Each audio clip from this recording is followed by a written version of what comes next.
Hey everybody, and welcome to our first AP Calculus video review series.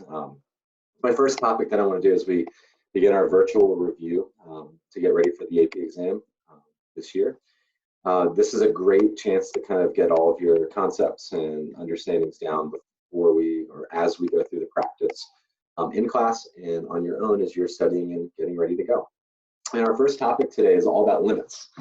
And this will include what a limit is, how you work with them graphically, algebraically, and then some of the just different applications of limits.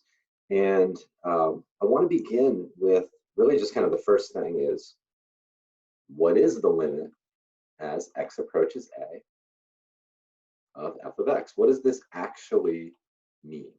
What is the meaning of this statement, both graphically, and then how would we work with it algebraically? So if we begin with a basic picture, we don't know what f looks like. It could be anything, right?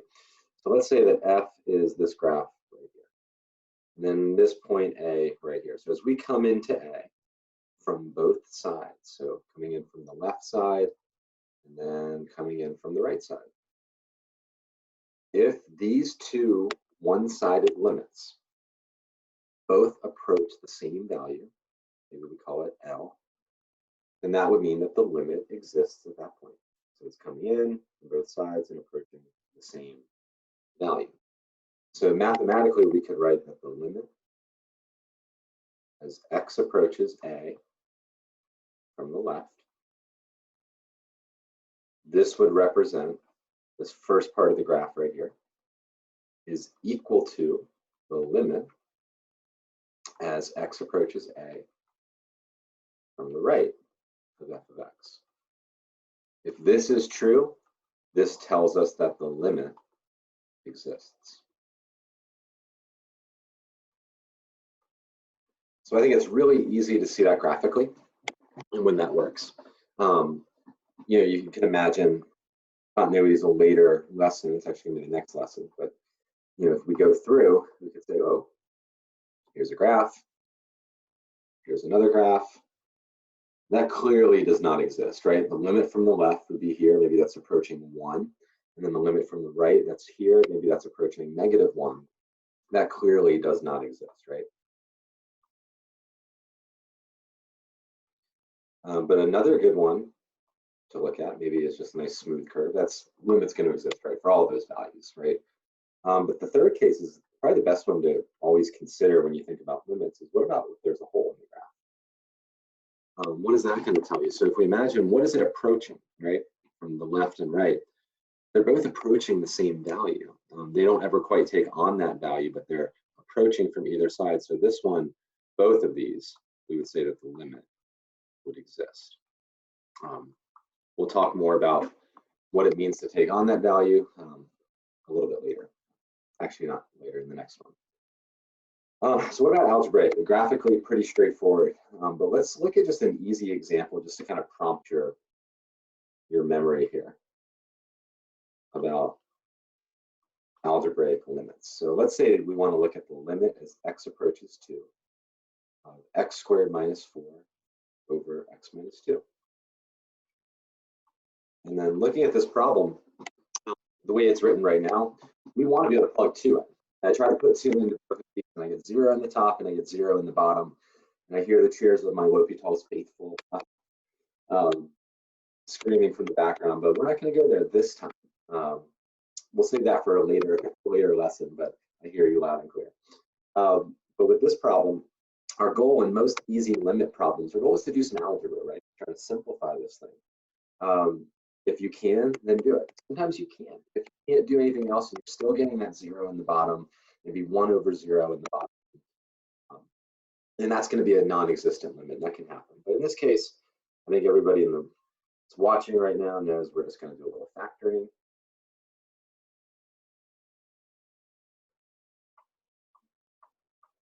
A little bit of canceling. And we're left with x plus 2, and now, yes, we can substitute in 2. We plug in 2, and we get a nice 4 in this thing. Well, this was a pretty easy example. Same idea is going to pretty much extend to most limit problems. So just work with it algebraically and see what you can come up Okay, let's look at our second limit idea today. And that second idea deals with limits at infinity.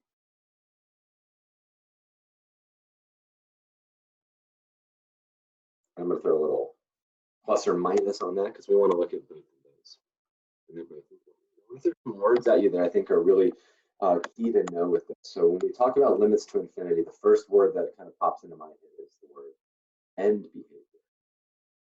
Because an infinite limit is describing what's happening for a function as it reaches the infinity, right? As it goes all the way to infinity or all the way to negative infinity. What is it approaching? What is it doing? And then remember the main application of infinite limits is we use these to find horizontal asymptotes.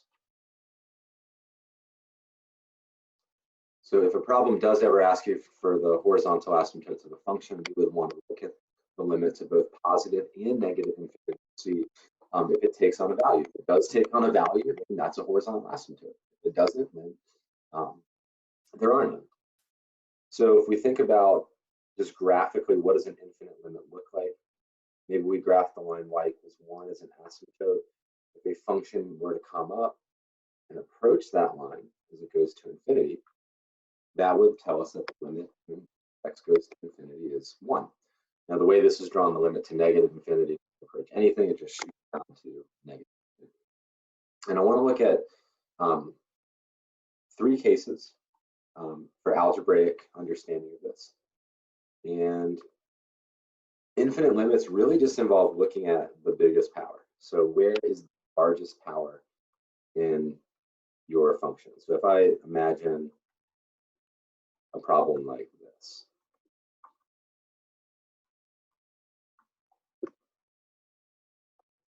I want to know what's growing fastest. Is the top growing faster or the bottom growing faster?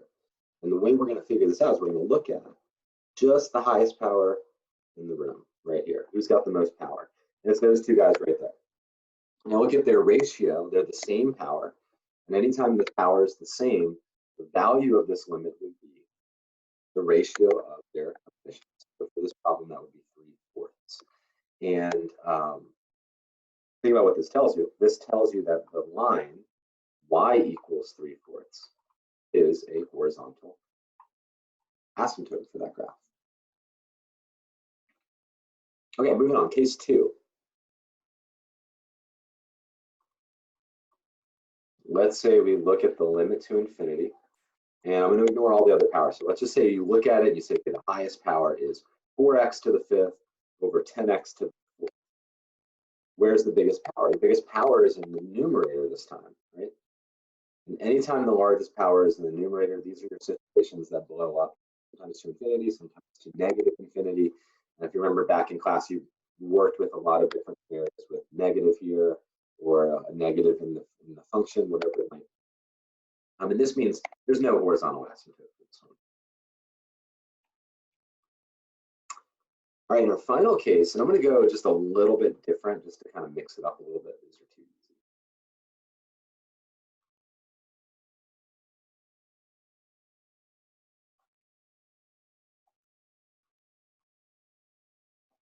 One that at first glance isn't quite as obvious where the highest power is, and I can already hear the chants in the background, but not this time.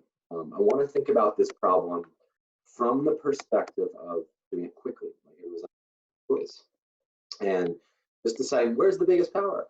And hopefully our knowledge of functions will lead us to the fact that an exponential is going to grow much faster than a power in the top. So that's the biggest power. And if you think about the way Paul's rule would work, this e is just going to keep being there forever, the derivative, but the x cubed is not. So the biggest power is in the bottom. And anytime the biggest power is in the bottom, you're going to 0. And that means that y equals 0 is a horizontal asymptote. And those are our 3 main cases for infinite limits. And some pretty simple examples, but it hits the concept that I really want you guys to understand as you head into this exam. All right, one last thing that I want to talk about with limits. And this could apply to both infinite limits or limits at a value. And that's the squeeze theorem. I'm not going to spend much time talking about examples here, I just want to mention the squeeze theorem graphically and conceptually, just to make sure that we remember what it is. So if we draw a graph,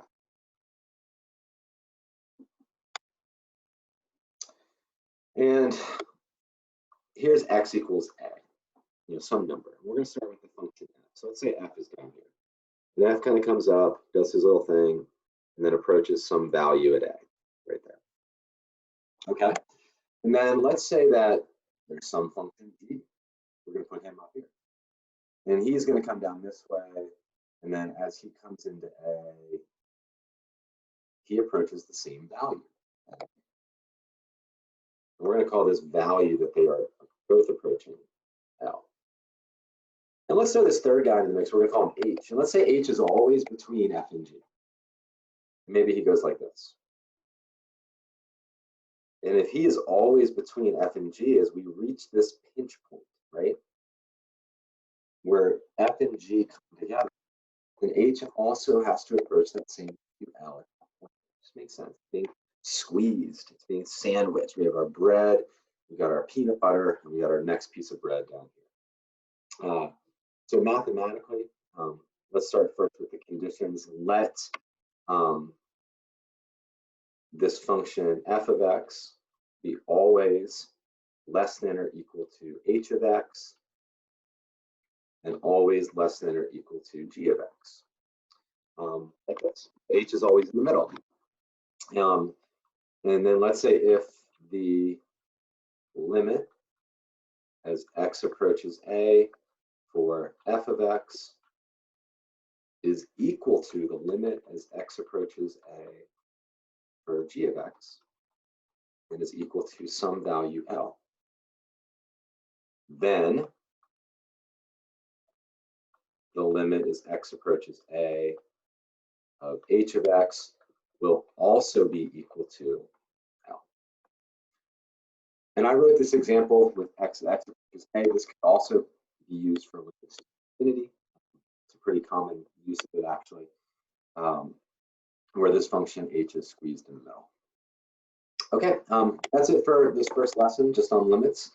If you have any questions or would like to see more on any particular topic, just let me know, and we can throw together another video or talk about class. Our next topic that we'll be looking at together will be on continuity. So look out for the next episode. And until then, happy studying and good luck with everything.